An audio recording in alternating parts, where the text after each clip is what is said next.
प्रथम तहलका न्यूज। इस वक्त के लिए बड़ी खबर आपको बता दें कि हरियाणा में 4 डॉक्टरों पर मेडिकल काउंसिल के द्वारा बड़ी कार्रवाई की गई है। दरअसल विज्ञापन के जरिए गलत जानकारी देना 4 डॉक्टरों को भारी पड़ा है और काउंसिल की तरफ से 1 सप्ताह के लिए सस्पेंड कर दिया गया है। दरअसल 2 अस्पताल के 4 डॉक्टरों को काउंसिल ने सस्पेंड कर दिया है। बता दें कि पहले मामले में गुरुग्राम के एक डॉक्टर को PNDT का उल्लंघन करने पर सजा मिली है और उन्हें 5 साल के लिए सस्पेंड कर दिया गया है। तो वहीं दूसरा मामला रेवाड़ी से सामने आया है, जहां आदित्य हॉस्पिटल के 3 डॉक्टरों पर कार्रवाई की गाज गिरी है और उन लोगों को 1 सप्ताह के लिए सस्पेंड कर दिया गया है। ये इस वक्त की बड़ी खबर। एक बार फिर से आपको बता दें कि हरियाणा मेडिकल काउंसिल के द्वारा हरियाणा में 4 डॉक्टरों पर बड़ी कार्रवाई की गई है और काउंसिल के द्वारा सप्ताह भर के लिए सस्पेंड कर दिया गया है। बता दें कि 2 अलग अलग मामलों में 4 डॉक्टरों को काउंसिल के द्वारा सस्पेंड किया गया है। पहला मामला गुरुग्राम का है, जहां पर एक डॉक्टर को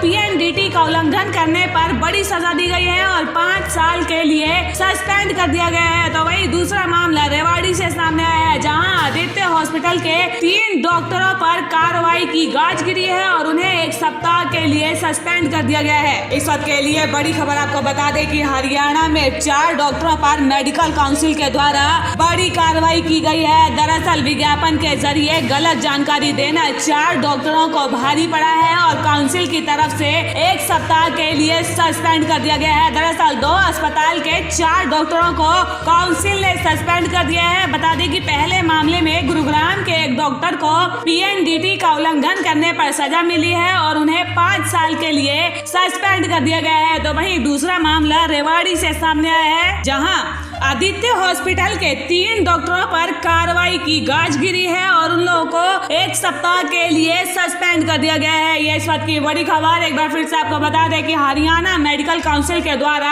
हरियाणा में 4 डॉक्टरों पर बड़ी कार्रवाई की गई है और काउंसिल के द्वारा सप्ताह भर के लिए सस्पेंड कर दिया गया है। बता दें कि 2 अलग अलग मामलों में 4 डॉक्टरों को काउंसिल के द्वारा सस्पेंड किया गया है। पहला मामला गुरुग्राम का है, जहाँ पर एक डॉक्टर को PNDT का उल्लंघन करने पर बड़ी सजा दी गई है और 5 साल के लिए सस्पेंड कर दिया गया है। तो वही दूसरा मामला रेवाड़ी से सामने आया है, जहां आदित्य हॉस्पिटल के 3 डॉक्टरों पर कार्रवाई की गाज गिरी है और उन्हें 1 सप्ताह के लिए सस्पेंड कर दिया गया है। आज की इस वार्ता का मुख्य उद्देश्य हमारा ये था कि हम एक मैसेज हरियाणा के सभी डॉक्टर्स को बड़े पोलाइटली एंड रिक्वेस्टफुली देना चाहते हैं कि जो हमारे मेडिकल एथिक्स हैं कृपया उनको फॉलो किया जाए।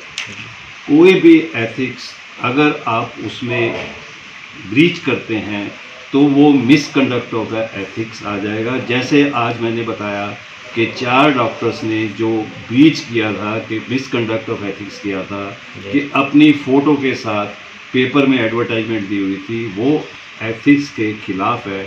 इसलिए हमने उनको 7 दिन का सस्पेंशन ऑर्डर दे दिया है और उनका रजिस्ट्रेशन 7 दिन के लिए सस्पेंड कर दिया है। इसी तरह से एक डॉक्टर गुड़गांव के डॉक्टर राजीव भाटिया, जिनके खिलाफ वहाँ के सिविल सर्जन कमेटी ने केस दर्ज करवाया था कि वो PNDT एक्ट को तोड़ते हुए पकड़े गए थे, तो उनका हमने सस्पेंशन 5 साल के लिए कर दिया है कि वो 5 साल के लिए बिल्कुल उनका लाइसेंस सस्पेंड है।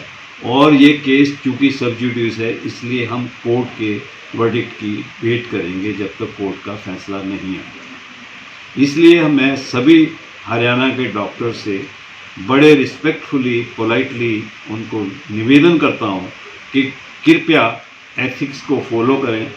हर डॉक्टर एथिक्स के जानता है। हमने एक बार पहले भी एथिक्स को सभी हरियाणा के डॉक्टर्स को वाइडली भेजा था और हम 1 या 2 दिन में ही एक बार द्वारा नेशनल पेपर्स में इसको एडवर्टाइजमेंट करने जा रहे हैं, ताकि उसको डॉक्टर्स भी पढ़ लें और एक आम पब्लिक को भी पता लग जाए कि डॉक्टर्स के एथिक्स में क्या क्या चीज़ें हैं। तो सर, डॉक्टर की कार्यप्रणाली को लेकर के शिकायतें आम पब्लिक की भी जो है आपके पास आती हैं, तो अभी तक कितनी शिकायतें जो है मिल पाई हैं, कितना एक्शन हुआ है? हमारे पास जब भी शिकायतें आती है, हम पहले कंप्लेंट के साथ उनसे एविडेंस मांगते हैं।